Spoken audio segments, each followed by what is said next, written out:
ভারতবর্ষের ইলেকটোরাল রিফর্মসের আজকে ইতিহাস তৈরি হলো।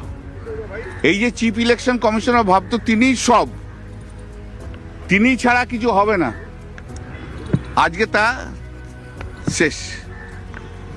যে ইতিহাসটা তৈরি হলো যে এতদিন ধরে ইয়ারোরা ডিসিশন নেওয়ার পরেও রোল অবজারভার বা স্পেশাল অবজারভার তারা পার্ক করে রেখে দিয়েছিল এবং তারা সন্দেহ হেন তেন করে এই প্রায় 7.5 লক্ষ লোকের নাম বাদ দেওয়ার চেষ্টা করেছিল।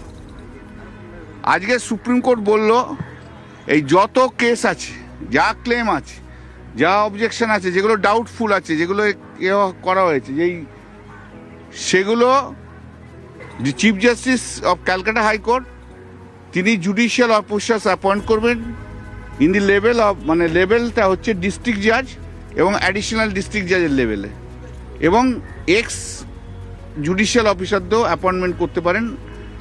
তারা ডিসাইড করে নেবে যে এই ক্লেমগুলো কারেক্ট কি নট কারেক্ট। অতএব final decision will be taken by the judicial officers, যাদেরকে আজকে সুপ্রিম কোর্টের অর্ডারের মধ্যে দিয়ে দিল। সুপ্রিম কোর্ট কথাও বলেছে যে ভারতবর্ষের সংবিধানের মানুষের অধিকার হচ্ছে সবচেয়ে বড় অধিকার।